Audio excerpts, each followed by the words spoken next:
నేను పేరు చెప్పను కానీ మీకు ఒక విషయం చెప్తాను. నేను విశాఖపట్నం ఉపన్యాసాలకు ఎడుతుంటా. ఒక కుటుంబం నాకు బాగా సన్నిహితం. నేను ఆవిడ వాళ్ళ కోడళ్ళని చూసుకునే విధానం చూసి ఆశ్చర్యపోయా. ఎందుకంటే వాళ్ళ కోడలు ఒకసారి అమెరికా వెడుతోంది, ఏదో 2 నెలలు అలా పర్యటన చేసి సరదాగా తిరిగి రావడానికి ఎడుతున్నారు వాళ్ళ కొడుకు కోళ్ళ. ఆ పిల్ల వెడుతూ అత్తగారిని పట్టుకుని ఇడిచింది.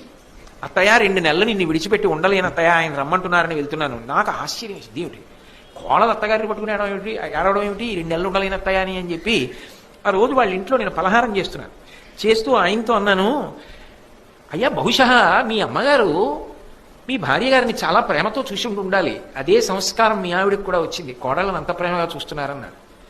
ఆయన పలహారం చేస్తున్న ఆయన ఆపి, మా అమ్మ గురించి ఒక్క మాట వ్యతిరేకంగా మాట్లాడడం నాకు ఇష్టం లేదు కానీ కోటేశ్వరారు, మా అమ్మ చాలా బాధ పెట్టిందండి నా భార్యని, అయినా మా అమ్మ నాకు పూజనీయురాలు, నేను ఒక్క మాట మా అమ్మకి వ్యతిరేకంగా మాట్లాడను.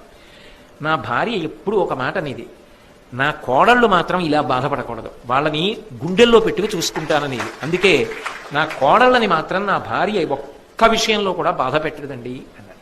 ఆ ఇంట ప్రశాంతత, ఆ ఇంటి వృద్ధి అంతా ఎందువల్ల వచ్చిందంటే తాను కష్టపడినా ఆ కష్టం తన కోడలకి రాకూడదని ఆలోచించిన అత్తగారి పెద్ద మనసు.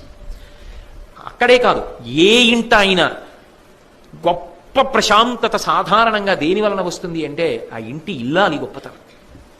అది అంత తేలికైన విషయం ఏం కాదు, అది వాళ్ళ గొప్పతనం. నిజంగా కూడా వాళ్ళ ఓర్పు, వాళ్ళ మర్యాద, వాళ్ళ ప్రేమ, బంధువుల్ని కలుపుకోవడం, అక్క చెల్లెళ్ళు వాళ్ళ ప్రేమ, అది లేనినాడు ఏ పూర్ణత్వం ఉంటుంది?